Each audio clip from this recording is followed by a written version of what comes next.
નમસ્કાર દર્શક મિત્રો, આપ જોઈ રહ્યા છો કાનાબાર ન્યૂઝ રાજુલા શહેરમાં રાજુલાની બાલકૃષ્ણ વિદ્યાપીઠમાં મોટિવેશન સ્પીકર ડૉક્ટર અંકિતા મુલાણીનું ખાસ વક્તવ્ય યોજાયું।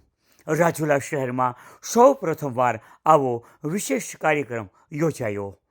નારાયણી સેના યુવા ગ્રુપનું સરસ આયોજન। રાજુલાના બાલકૃષ્ણ વિદ્યાપીઠ ખાતે ગુજરાતના પ્રથમ હરોળના મોટિવેશન સ્પીકર ડૉક્ટર અંકિતા મુલાણીનું શિક્ષણ સાથે મૂલ્યોનું વાવેતર વિષય પર વક્તવ્ય યોજાયું। શ્રી નારાયણી સેના યુવા ગ્રુપ રાજુલા તથા આહિર એજ્યુકેશન સમિતિના સહયોગથી આયોજિત આ કાર્યક્રમમાં વૃંદાવન બાગ રામપરાના મહંત શ્રી રાજેન્દ્રદાસ બાપુ અને રામાપીરની જગ્યા ખાંભલિયાના મહંત શ્રી બીજલ ભગતે દીપ પ્રાગટ્ય કર્યું। કારણ કે આપણું કુળ આપણને અંદરથી એવું નથી કહેતું કે તમે ન્યા ઊભા હોય હારે લાગો। અને ત્રીજી વાત, હું કોનો છું, બહુ મહત્ત્વની વાત છે। હું કોનો છું એક વખત અંદરથી સમજાઈ જાય ને કે હું કોનો છું, તો તમને ક્યારેય પણ આ ઘરનું આમ ઉમરું ઓળંગવું હોય તો એક વખત વિચાર આવે કે નહીં આ ન ઓળંગે। અને પહેલાં તો ભગવાનભાઈ શાંતિ હતી ને જેપી સાહેબ કે તમે ઓળંગો ને તો તમને ઉમરું પૂછતું એ ક્યાં જાશ, જ્યાં જાશ ને તો તને ઘરને જ ખબર છે। અત્યારે ઉમરા સિસ્ટમ નીકળી ગઈ। આ કાર્યક્રમમાં ઉપસ્થિત તમામ મહેમાનોના સન્માન કરવામાં આવ્યા હતા।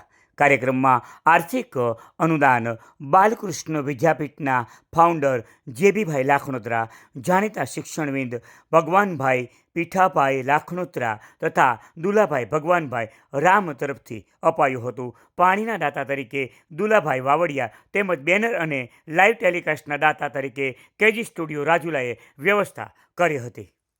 કારણ કે આપણું કુળ આપણને અંદરથી એવું નથી કહેતું કે તમે ન્યા ઊભા હોય હારે લાગો। અને ત્રીજી વાત, હું કોનો છું, બહુ મહત્ત્વની વાત છે। હું કોનો છું એક વખત અંદરથી સમજાઈ જાય ને કે હું કોનો છું, તો તમને ક્યારેય પણ આ ઘરનું આમ ઉમરું ઓળંગવું હોય તો એક વખત વિચાર આવે કે નહીં આ ન ઓળંગે। અને પહેલાં તો ભગવાનભાઈ શાંતિ હતી ને જેપી સાહેબ કે તમે ઓળંગો ને તો તમને ઉમરું પૂછતું એ ક્યાં જાશ, જ્યાં જાશ ને તો તને ઘરને જ ખબર છે।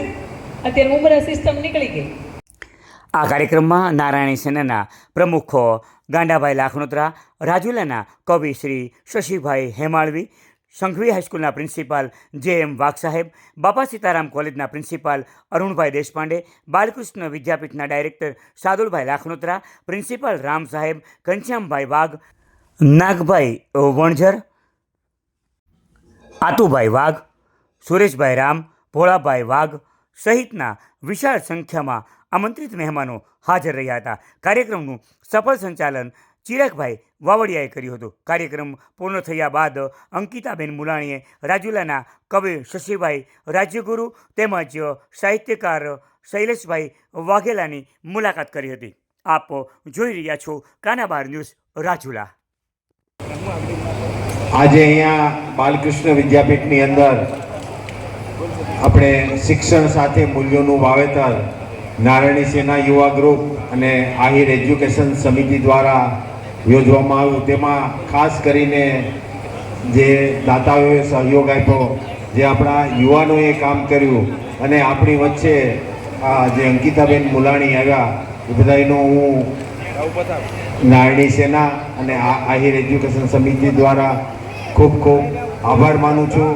નમસ્કાર, હું ડૉક્ટર અંકિતા મુલાણી। રાજુલાના આંગણે આહિર સમાજનો આ ખૂબ મજાનો અને સમાજ માટેનો એક ઉજળો પ્રયાસ કહેવાય કે મારા સમાજના બાળકો માટે સંસ્કારની સાથે શિક્ષણની સાથે એના મૂલ્યોનું વાવેતર થાય, એનું જતન થાય અને મારી આજની પેઢી ક્યાંક અટકી ન જાય ને એનું આગો એક દિશા મળે, એક નવો એક ઉત્કર્ષ તરફ પોતાનું જીવન વધે, એના માટે ખૂબ સુંદર મજાનો એક પ્રયાસ હતો। પ્રયાસની અંદર ખૂબ ઘણી બધી સંખ્યાની અંદર એક નાનકડો રાજુલા પણ અંદરથી નાગેર સમાજના લોકોએ ખૂબ સુંદર મજાની પોતાની જે કામગીરી હતી અહીંયા ભોગવી અને ખૂબ સુંદર મજાની સંખ્યાની અંદર હાજર પણ રહ્યા। અને હાજરીની વચ્ચે ખૂબ મજાની એક ટકોર કરતાં મારે ખાસ યુવાનોને, પરિવારના સભ્યોને અને ખાસ કરીને ઘરના જે પરિવારના મોભીઓ છે એમને ટકોર કરવાની હતી કે જીવનની અંદર ક્યાંક અટકો છો તો એબીસીડીના માધ્યમથી પણ જીવી શકાય। ખૂબ સુંદર મજાની એબીસીડીના દરેક કેરેક્ટરના માધ્યમથી નવી પ્રેરણાભરી નવી સત્ય વાતોના માધ્યમથી ખૂબ સુંદર મજાની શીખ આપવામાં આવી। ખૂબ આનંદની વાત છે કે આવા નાના સેન્ટરની અંદર પણ નારાયણી સેના યુવક ગ્રુપ અને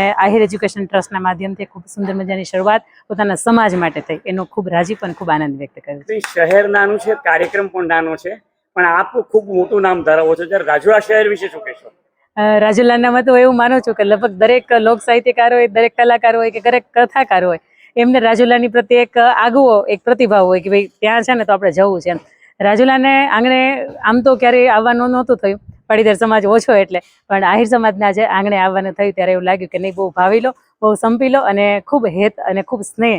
આ 31 તારીખનો આજનો આ દિવસ હતો, પણ અમારી 3 મહિનાથી રાહ જોવાઈ રહી હતી. આવું આંગણું જ્યારે જ્યારે આવતું હોય ને ત્યારે ખૂબ હૃદયની અંદર રાજીપ હોય. રાજુલાનો આ પ્રવાસ યાદગાર રાજુલા રહેશે. શહેરમાં આપનો કાર્યક્રમ ક્યારે કરશો એવી આપની કોઈ લાગણી હોય? સૌ ચોક્કસ આપ બોલાવો ને અંકિતાબેન હાજર છે. આવો, શુભ ભાવ. ધન્યવાદ.